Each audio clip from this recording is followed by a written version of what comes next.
දුබායි වල ඉන්න මව්වරු සම්බන්ධ ප්‍රශ්න තමයි උන් අපි ආයෙත් දැන් කතා කරන්නේ. දැන් මේ වෙනකොට අපිට ලැබිලා තියෙන තොරතුරුත් එක්ක දැනට මම බොහොම කෙටියෙන් කාරණා කීපයක් කතා කරනවා. ඒ කතා කරන කාරණා මේ බොහොම සාවධානව අහන්න ඕනේ.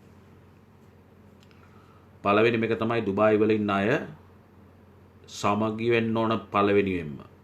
ඔක්කොම එකා වගේ. දෙවෙනි කාරණේ තමයි මගේ නමින් හෝ මගේ ප්‍රොජෙක්ට් එකක් විදියට කිසිම තැනක සත පහක ඩිනාර්ද මන් දන්නේ ඩිනාර්ද මන් දන්නේ මොකක් කර ඔයගොල්ලන්ගේ තියෙන කරන්සි එකෙන් සතයක මුදලක් එකතු කරන්නේ නැහැ. හරිද? මේවා මෙහෙ කරෙත් නැහැ. ලංකාවේ කරන්නේ මේ දුබායි ප්‍රොජෙක්ට් වලත් මං කරන කිසිම ප්‍රොජෙක්ට් එකක සල්ලි එකතු කරන්නේ නැහැ. ඒක හින්දා මම ඒවට කිසිම සම්බන්ධ කමක් නැහැ. මම මේ වෙලාවේ එළියට ආවේ දුබායි ඉන්න මව්වරු 190 බේරගන්න. හරිද? මේක ඇතුලේ බිස්නස් වෙන්න පුළුවන්. මේක ඇතුලේ වෙන පෞද්ගලික ප්‍රශ්න ඇති කරගන්න පුළුවන්. ඒවා මට අදාළ නැහැ. අරයාගේ මෙයාගේ ප්‍රශ්න.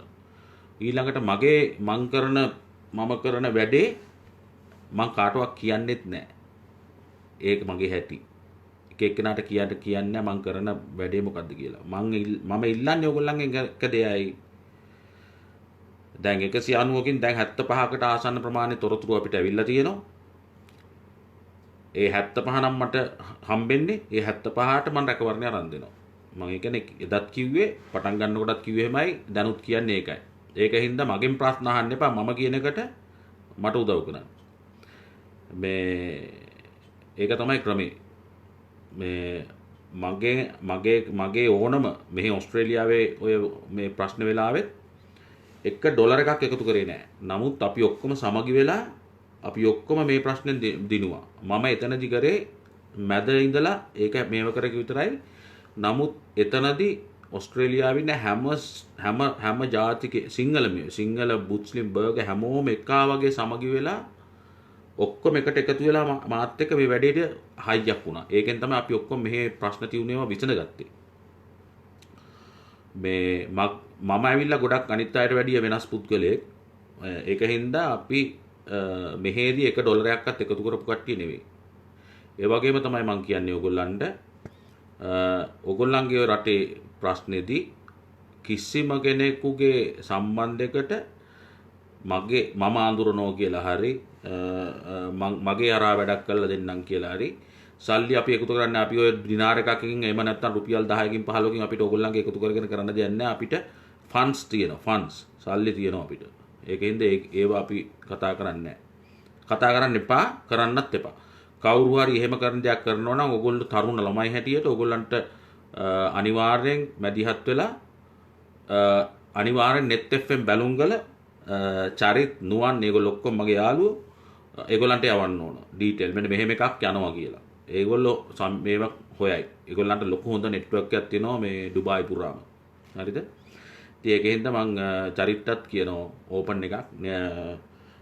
ඊළඟට නුවන් අයියටත් කියනවා කිසිම වෙලාවක මම සම්බන්ධ මේ ප්‍රොජෙක්ට් එකේදී සල්ලි එකතු කරන්නේ නැහැ. අපි එහෙම මේ වැඩ අපිට සල්ලි තියෙනවා. ඔයගොල්ලෝ වෙනුවෙන් වියදම් කරන්න අපිට තියෙනවා. මම දැන් මගේ ප්‍රොජෙක්ට්ස් මම කාටවත් කියන්නේ නැහැ. ඒකට හේතුව තමයි දේශපාලන මූණුවරකින් ඒක නැති කරන්න පුළුවන්. ඒකින්ද මම මගේ ප්‍රොජෙක්ට්ස් මම කියන්නේ නැහැ. මම මෙතනදී මානසික පැත්තෙන් එකතු වෙන්නේ ගර්භණී මාතාව බේරගන්න විතරයි. තේරුණාද? නැතුව මේ ඩුබායි වල ඉන්න කිසිම කෙනෙක් මම අඳුරන්නේ නැහැ. මගේ කවුරුවත් ඩුබායි වල ඇත්තෙත් නැහැ. නමුත් මේ වෙලාවේ ඩුබායි වල ඉඳලා මාත් එක්ක එකතු වෙන ඕන කෙනෙක් එක්ක මම වැඩ කරන්න සූදානම් පරාර්ථකාමී සේවයක් උදෙසා. ඒකින්ද මුදල් තිබුණොත් නේ ප්‍රශ්නේ තියෙන්නේ. මුදල් අර අනිත් ඕන දෙයක් එක්ක මාත් එක්ක කතා බහ කරන්න පුළුවන්. මේ තව එකක් තමයි ඕගොල්ලෝ එවන මෙසේජ් වලට සමහරවිට මම ලයික් එකක් දාන්න. මොකද ඔයගොල්ලන්ගේ මෙසේජ් හැම එකක්ම මම එකින් එක කියවන හින්දා. හැබැයි මම ඒවට කමෙන්ට් කරන්නේ නැහැ. කරන්න වෙලාවක් නැහැ මට. ඔයගොල්ලන්ගේ මෙසේජස් වලත් පුළුවන් තරම් කෙටි කරන්න මෙසේජ් එක. මොකද මම එක කියවන හින්දා මට දහස් ගාණක් මෙසේජ් එන හින්දා හැම එකක්ම මම එකින් එක මමම කියවන හින්දා මම ගොඩක් වෙලාවට ඒවට වැඩක් නැත්තම් මම රිප්ලයි කරන්නේ නැහැ. හරිද? ඒකෙන් හිතන්න එපා මම එහෙම පුද්ගලෙක් කියලා. මට ඒව කර හිටියොත් මකට වෙන වැඩක් කරන්න වෙලාවක් නැහැ. ඒ දෙකත් මම මේක අස්සේ මතක් කරන්න ඕන. එතකොට මම දැන් පළවෙනියෙන්ම කිව්වා සමගි වෙන්න ඕන. දෙවෙනි කාරණේ මම කිව්වා මම සම්බන්ධ මම අඳුරන කෙනෙක් මට කියලා කරගන්න පුළුවන් කියලා එක ඩිනාරයකවත් රුපියලකවත් මුදලක් එකතු කරන්නේ නැහැ. ඔස්ට්‍රේලියාව එකතු කරෙත් නැහැ, ඩුබායි වල එකතු කරන්නෙත් නැහැ. මම සම්බන්ධ නැහැ ඒවට. ඔන්න මම අද කිව්වා ඔයගොල්ලන්ගේ යාළුවෝ අතරේ මේ මෙසේජ් එක යවන්න. එහෙම කරනවා නම් ඒ ව්‍යාජ කෙනෙක් හොරෙක් ඒක හින්දා කවමදාකවත් එහෙම කරන්නේ නැහැ. අපිට ෆන්ඩ්ස් තියෙනවා. මුදල් තියෙනවා. ඔයගොල්ලෝ වෙනුවෙන් අවශ්‍යතාවන් තැනකදී මේව කරන්න. ඒක වෙන කතාවක්. මම කවමදාකවත් ඔය ඔයගොල්ලන්ගේ ඔය රටෙන් ඇවිල්ලා මම ඔයගොල්ලන්ට කියන්නේ නැහැ ඒක ෆන්ඩ් එකක් හදාගෙන ඩිනාර එක එකතු කරන්න කියලා. ඒව කියන જાතිය ගොනෙක් නෙවෙයි මම. හොඳේ. තුන්වෙනි කාරණේ හොඳට මේක හොඳට මතක තියාගන්න ඕන. මම කියපු දේවල් බොහොම ඒ විදියටම කරන්නේ මෙහෙමයි. මම ඕගොල්ලන්ට මුලින් කිව්වා මගේ ප්‍රධාන පරමාර්ථය මේ ගර්භණී මාතාවෝ 190 බේරගන්න කියලා. 190. දැන්ට 75කට ඩීටේල් ඇවිල්ලා තියෙනවා කියලා. හැබැයි මට දැන් ආරංචියක් ආවා ඒ ඩීටේල් එළියට යවන්න බෑ කියලා. ඕගොල්ලන්ගේ දැන් ඕගොල්ලෝ ජීවත් වෙන රටේ නීතියක් තියෙනවා කියලා. හරිද? ඒක මම දැන් සොයනවා. ඒක සොයන්න ඕන. මම ඒක මගේ නීතිඥවරයෙක් දැම්මම මම ඒක සොයලා ඒකට යන්න පුළුවන් ඒක අස්සෙන් රින් ගන්න පුළුවන් විදිය මම හොයාගන්න. හරිද? ඔය ඒක ගැන වොර වෙන්න එපා. ඒක මම මේව කරගන්න. මේ ඒක අස්සෙන් කොහමද අපි රින් ගන්න කියන එක අපි මේව කරගන්න. ඒක මට ඩුබායි පැත්තෙන් ආපු ආරංචිය තමයි. එම්බසි ගැන නම් පුතා මාත් එක්ක කතා කරන්නම මට එම්බසි ගැන හොඳට අත්දැකීම් තියෙනවා. එම්බසි කවුන්සිල් ජෙනරාල් කාර්යාලය ගැන කතා කරන්න එපා. මේ මිනිස්සුන්ට බනින්නත් එපා. මේ මිනිස්සුත් අසරණ වෙලා ඉන්නේ. පුළුවන් නම් ඕගොල්ලොත් මේ මිනිස්සුන්ට උදව් කරන්න. හරිද? ඒක හරියන්නේ නැහැ. එම්බසිවත් එක්ක මේව කළා මේ වෙලාවේ බෑ. දැන් ඊළඟ මං කාරණාව තමයි රටේ ජනාධිපතිතුමාට විධායක බලතල තියෙනවා. හැබැයි මට දැන් ආරංචි වෙන විදියට රටේ ජනාධිපතිතුමා නෙවෙයිලු මේකේ විරුද්ධ වෙලා ඉන්නේ. මාර කේස් එකන්නේ. රටේ ජනාධිපතිතුමා නෙමෙයිලු මේකේ විරුද්ධ වෙලා තියෙන්නේ. හරිද? වෙන කවුරු හරි කියලා තමයි අපිට දැන් එන ආරංචි මේක ඇතුලෙන් එන්නේ. හැබැයි මම මෙහෙම එකක් තියෙනවා. තවත් මට ආරංචියක් ආවා. මේ නිරෝධායන මධ්‍යස්ථානයක් මේක යවන මේ මව්වරු ටික දාන්න නිරෝධායන මධ්‍යස්ථානයක් නෑ කියන ප්‍රශ්නකුත් මට ආවා. නිරෝධායන මධ්‍යස්ථානයක් නැත්නම් අපිට පුළුවන් ලංකාවේ නිරෝධායන මධ්‍යස්ථානයක් ආණ්ඩුවට හොයලා දෙන්න, හදලා දෙන්න. ඒක අපිට කරන්න පුළුවන්. අපි මේ බිල්ඩින් හදලා නෙවෙයි. අපි කොහේ හරි තැනක මේ නිරෝධායනය කරන්න ඕන මෙහි ඩුබායි වලින් ගෙනියන අම්මලා ටික නිරෝධායනය කරන්න පුළුවන් විදිය ස්ථානයක් මට පුළුවන් ලංකාවෙන් හොයලා දෙන්න, හදලා දෙන්න. ඒක මට කරන්න පුළුවන්. දැන් මම හැම පැත්තටම උදව් කරන්න මම මේ බලාපොරොත්තු වෙන්නේ මේ හැම පැත්තෙම මම මේ ප්‍රශ්නේ විසඳන්න බලාපොරොත්තු වෙන්නේ. මොකද අපි මේ ගහගෙන කරගෙන වැඩක් නැහැ මේ අවසානයේ. එතකොට මට පුළුවන් ලංකාවෙන් ලැජ්ජ වෙන්න එපා. උදව්වක් ඉල්ලන්න. හරිද? ලංකාවේ ආණ්ඩුවරුණත් කියන්නේ ඕගොල්ලන්ට නිරෝධායන මධ්‍යස්ථානයක් ඕන නම් මම ඒක මම ලංකාවෙන් හදලා දෙන්න. තන 190 දාන තැනක් නේ දැන් හොයන්නේ. මම ඒක කරලා දෙන්න. ඒක අහන්න එපා මගෙන් කතරගමද කොහෙද වෙන්නක් කොහෙද මේ කියලා මං කොහෙන් හරි ලංකාවේ තැනක් හොයලා දෙන්නම්. මට ඕන තරම් කන්ටැක්ට්ස් තියෙනවා ලංකාවේ. එක කෝල් එකකින් කරන්න පුළුවන්. එතකොට ඒකත් මට කරලා දෙන්න පුළුවන්. එතකොට ජනාධිපතිතුමාත් නෙමෙයිලු මේකට විරුද්ධ. එතකොට වෙන කවුරු හරි මේකට විරුද්ධයිලු. ඒකත් අපි බලන්න ඕන කවුද කියලා. මං ඒ ඔක්කොම පැත්තකින් තියලා මං අතිගරු ජනාධිපතිතුමාගෙන් නැවතත් ඉල්ලන්නේ ඔබතුමා 69 ලක්ෂයක් ඡන්ද අරගත්තේ ලංකාවේ ඉන්න මිනිස්සුන්ගෙන් නෙවෙයි. ඔබට මතක ඇති මිනිස්සු මේ රටවල් වල ඉඳලා ඩුබායි ඉඳලා මැද පෙරදිග ඉඳලා නිවාඩු දාගෙන ගිහිල්ලා ඔබට ඡන්දේ දාලා ආවි. තාම මාස 6ක් නෑ මං හිතන්නේ ඡන්ද ඉවර වෙලා. මේ ඉතින් ඔබතුමාගේ ලොකු කර්තව්‍යයක් තියෙනවා මේ වෙලාවේ මම මේ ඉල්ලීම ජනාධිපති UMP එක්කෙනෙක්ද JVP එක්කෙනෙක්ද එහෙම නැත්නම් ස්වාධීන එක්කෙනෙක්ද එහෙම නැත්නම් වෙන පක්ෂයක එක්කෙනෙක්ද කාගෙන් වුණත් මම කරන ඉල්ලීමක්. මේ පක්ෂ ભેදයක් නෑ මගේ. මට පක්ෂ නෑ. මේ මම ජනාධිපතිතුමාගෙන් කරන එකම ඉල්ලීම තමයි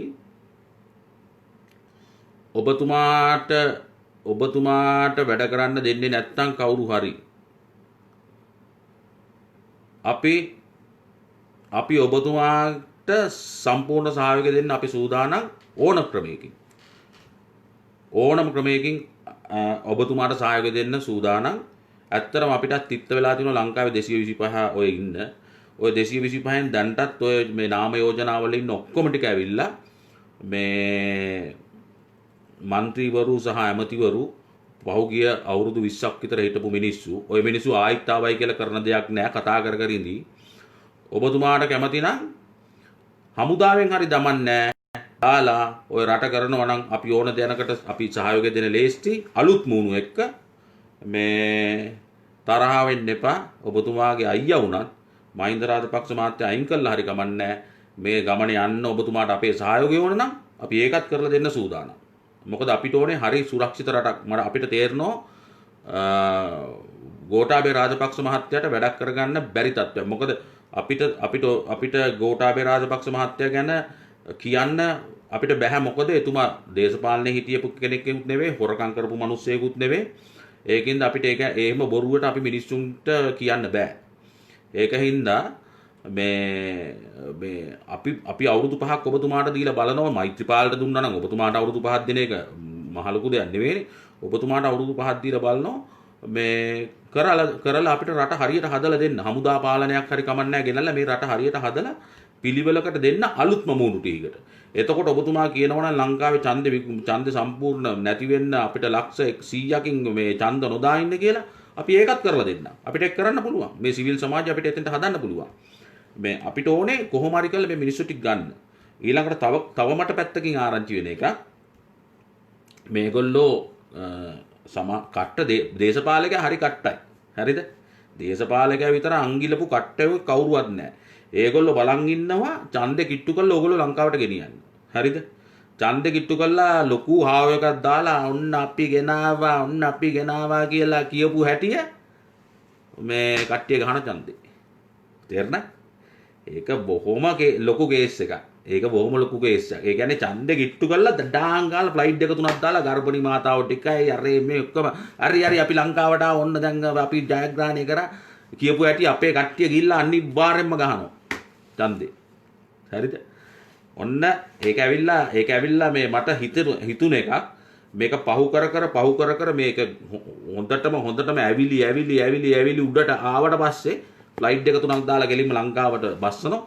බස්සු පැටිය කියන ඔන්න මාමා ගෙනාවා අපේ රාජ්‍ය අපිට උඹලා වැදගත් මේක ඒකීය රාජ්‍යයක් එහෙම කියලා කියපු හැටිය දුවලා ගිහලා ඊට පස්සේ දවුදේ ඔව් අපි ගෙන්නුවා නේද කියලා ඡන්ද ගන්නවා. ඔන්න ළමයි බේරෙන්න ඕන පිම්ම. හොඳද? බේරෙන්න තියෙන එක පිම්මක් ඔය මම මේ කියන්නේ. හරි?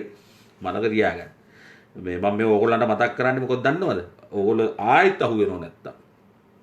ඒකින්ද මම මුලින්ම කිව්වා ඩුබායි ඉන්න ඔක්කොම කට්ටිය සමගි වෙන්න ඕනේ. දෙවෙනි එකේ මගේ ප්ලෑන් මම කාටවත් කියන්නේ නැහැ. කරන්නේ කොහොමද? ගින්ද මම මිනිස්සු මරන්න යන්නේ නැහනේ. ඉන්න එකෙක් හරි බේර ගන්න තමයි හදන්නේ. මට එවන්නේ ඔය 190ක් කියලා කිව්වට එවන්නේ මට 75ද ඩීටේල්.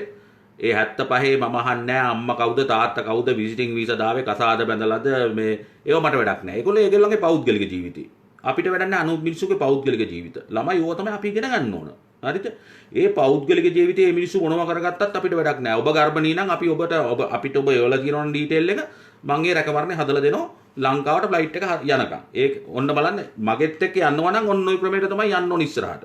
අපි හොයන්නේ නැහැ කාගේවත් පහුගිය දේවල් කුණු ඒව අපිට වැඩක් නැහැ. අම්මයි දැන් මට ගොඩාක් කට්ටිය මෙසේජ් එවනවා අම්මා ඉන්නවද තාත්තා ඉන්නවද කසාද බැඳලාද අපිට මොකටද අපි බලාපොරොත්තු වෙන්නේ මොකද්ද? ඒ ළමයාට ප්‍රශ්නයක් තියෙනවා ගර්භණී හැටියට මේ අපිට එතනින් එහාට ප්‍රශ්නේ මේ කතාව වැඩක් නැහැ. එච්චරයි. ඒකින්ද ඒක මේ වෙන්න ඕන එකක් සමගි වෙන්න ඕන. කවුරුත් එක ටීම් එකකට වැඩ කරන්න ඕන. මගේ ප්ලෑන් මම කරන්නේ මොකද්ද කියලා කියන්නේ නැහැ. හැබැයි ලංකාවෙන් ගෙනියන්න බැරි නම් ලංකාවෙන් ගෙනියනකම් හරි මම ආරක්ෂාව හදලා දෙනවා. ඒ මට මේව කරන කට්ටියට. මම මේ ඔයගොල්ලන්ගේ පෞද්ගලික ගෲප්ස් මට වැඩකුත් නැහැ. ඔයගොල්ලන්ගේ ඔය රටේ ඔයගොල්ලෝන්ගේ අතර තියෙන ප්‍රශ්න මට වැඩකුත් නැහැ. මං ස්වාධීන පුද්ගලෙක් කෙලින්ම ඩුබායි වලට බහැලා දැන් උදව් කරන්නේ. මට එවන කට්ටියට මං උදව් කරා. මරා ගන්න කට්ටිය මරා ගන්න ඕන තැනක ගිහිල්ලා මගෙන් උදව් ඉල්ලපු කට්ටිය මං උදව් දෙනවා. මගේ ප්ලෑන් මේකයි කියලා කියන්නෙත් නැහැ. මගේ ක්‍රමය එහෙමයි. මට කාගෙන්වත් ප්ලෑන් අහන්න ඕනෙත් නැහැ. මගේ ප්ලෑන් මං කියන්න ඕනෙත් නැහැ. මම එහෙම එක එක පක්ෂත් නැහැ. මම කියන විදියට මම ඒකාධිපතියෙක් නෙවෙයි. නමුත් මෙතෙන්දි මම කරන විදියට වැඩේට එකතු වෙන්න ඕන කට්ටිය.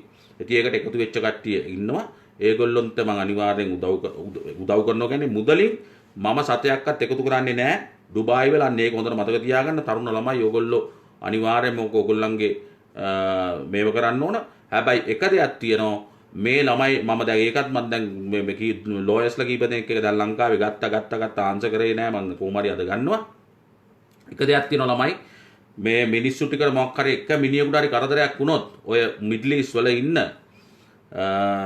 දැන් මගේ ප්‍රොජෙක්ට් එකේ මේ අපි ලංකාවේ මේ පාර ඡන්දේ තියන්න දෙන්නේ නෑ. ඡන්දේ තියන්න දෙන්නේ නෑ කියන්නේ අපි කවමදාකවත් මේ පිකටින් කරන්නේ නැහැ. බෝඩ් උස්සම් පෙළපාලියන්නේ නැහැ. අපි අවිහිංසාවාදයෙන් තමයි මේක මේව කරන්නේ. කිසිම කෙනෙක් ගහගන්නේ කොහොලහල කරන්නේ නැහැ. කිසිම කෙනෙක් බෝඩ් උස්සම් යන්නේ නැහැ. හැබැයි අපි ආයිත් නැවත ඡන්දේ තියන තත්ත්වයට හදනවා. හරිද? ඒකට මම මැදිහත් වෙනවා අනිවාර්යෙන්ම. මොකද අපිට උදව් කරන්නේ නැත්නම් රටේ මිනිස්සුන්ට උදව් කරන්නේ නැත්නම් ඡන්දයකට ගිහිල්ලා අපි කතිර ගහලා මොනවටද අපි කතිර ගහලා මොකද්ද අපි කරන්නේ? මොකද්ද? අපිට වැඩක් නැහැ කතිර ගන්න. උඹලා අපිට උදව් කරන්නේ නැත්නම් අපි උඹලාට ඡන්දේ දාන්නෙත් නැහැ. එච්චරයි. උඹලා අපිට උදව් කරනවා නම් උදව් කරන එකට අපි ඡන්දේ දානවා. අන්න ඒකට අපි මේව කරනවා. හැබැයි මේ පාර ඡන්දෙට ඉස්සෙල්ලා මේ ඡන්දෙට ඉස්සරින් හරි කොහොම හරි කළා මේ ටික ගෙනිච්ච නැත්නම් ආයි ඡන්ද නැහැ පුතා ලංකාවේ. ඡන්දේ දෙන්නේ උඹලා අපිට උදව් කරොත් විතරයි.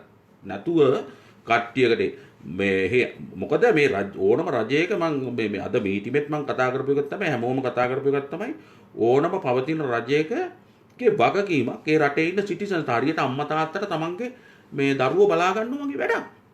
මේවා මේ අතාරින්න පුළුවන් මේ විහිළු කාරණා නෙමෙයි. අපි 69 ලක්ෂයක් ඡන්ද දුන්නා නම් ගෝඨාභය රාජපක්ෂ මහත්තයාට තව එකෙක් ඇවිල්ලා ගෝඨාභය මහත්තයාගේ මේ ප්ලෑන් එක වෙනස් කරන්න ඕනේ නැහැ. ඒ මිනිහට රට කරන්න ඉඩ දෙන්න ඕන. මේ ජෝගෝඨාභය රාජ්‍යමාගේ ක්‍රමේ නෙවෙයි මේ යන්නේ. වෙන ක්‍රමයක් යන්නේ. ඒක අපි වෙනස් කරන්න ඕන. ඒක වෙනස් කරන්න එකම ක්‍රමය තමයි අපි කතිරෙන්. අපි ගහගන්නේ නැහැ, පිකටින් නැහැ, මුකුත් නැහැ. බලා අපි ලංකාවට මේ ගැට්ටිය ගත්තේ නැත්නම් අපි ඡන්දේ දාන්නේ නැහැ. අපේ පවුල් වල අනන්තවත් ඉන්නවා. දැන් ඔතන එකේ මේ ඩුබායි වල පවුලම ඇවිල්ලා නැහනේ. ඩුබායි වල එක්කෙනෙක් ඉන්නවනම් ලංකාවේ ඉන්නෝනේ 20ක්. අම්මා තාත්තා නංගි බල්ලි අක්කා අයියා බාප්පා පුංචි ඔක්කොන්ටම කියලා ආයි දෙන්නේ නැහැ පුතා ඡන්දේ.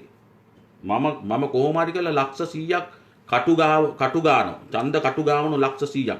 අනිවාර්යයෙන්ම බෑ ඡන්ද පොලට ගිහිල්ලා ඡන්දේ දාන්න ඕන. ඡන්ද පොලට ගිහිල්ලා ඡන්දේ නොදැම්මොත් වෙන්නේ මොකක්ද දන්නවද? උන් හොර ඡන්ද දා ගන්නවා. ඒකින්ද තමන්ගේ ඡන්දේ තමන් භාවිතා කරන්න ඕන. ගිහිල්ලා උඹලා ඔක්කොන්ට මං ආදරෙයි කියලා ලොකු කතිරයක් ගහලා අපි එනවා. එහෙම කරලා මම බලනවා නැවත ඡන්දයක් පවත්වන තත්වෙට නාම යෝජනා ගන්න පුළුවන් තත්වෙට අපි ඡන්ද කුරුටු ගෑවොතින් කටු ගෑවොතින් අපිට අනිවාර්යෙන් ආයි ඡන්දයක් තියන්න වෙනවා. එදාට අපේ මූණු අපිට දුන්නේ නැත්නම් අපි ඡන්ද තියන්න දෙන්නේ නැහැ. ලංකාවේ කවමදාකවත් අපි ඡන්ද තියන්න දෙන්නේ නැහැ මිනිස්සුන්ට පත් කරන මිනිස්සු වැඩ කරන්නේ. තේරෙනවද මං කියන එක? වැඩ කරන අපිට වැඩ කරන් අපි බලයට යවලා අපිට වැඩ කරන්නේ නැත්නම් මොකටද අපි මේ මිනිස්සුන්ට ඡන්දෙ දීලා? එකෙකුටවත් ඡන්දෙ දෙන්න ඕනේ නැහැ. අපි මේ සටන දිගටම අරන් යනවා. අවිහිංසාවාදීව තමයි අරන් යන්න ඕන. මොලෙන් අරන් යන්න ඕන. ඒකට මට ඕගොල්ලෝ උදව් කරන්න ඕන. මම ඕගොල්ලොත් එක්ක ඉස්සරහට යනවා. මතකයිනේ මං කිව්වා පළවෙනි දේ ඩුබායි වල ඉන්න ඔක්කොම සමගි වෙන්න ඕන. මගේ නමෙන් කිසිම මුදල් එකතු කිරීමේ ව්‍යාපාරයක් නැහැ.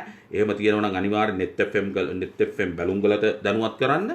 ඊළඟට අපිට උදව් කරන්න බැරි නම් මේ වෙලාවේ උඹලා කාටවත් අපි ඡන්දෙ දෙන්නේ නැහැ. 40 දානන් ඡන්ද තියෙන්නේ අපි ලංකාවේ ලක්ෂ 100ක් ඡන්ද හදනවා කුරුටු ගන්න.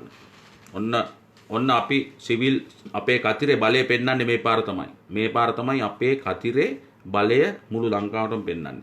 ලක්ෂ 100ක් මං හැදුවොත් ලක්ෂ 125 ලක්ෂ 230න් ආයෙත් ඒගොල්ලන්ට ඡන්දයක් තියන්න ඕන. හරි? එහෙම බෑ. එහෙම අපි වහල්ලු නෙමෙයි. අපිට පක්ෂ නැහැ.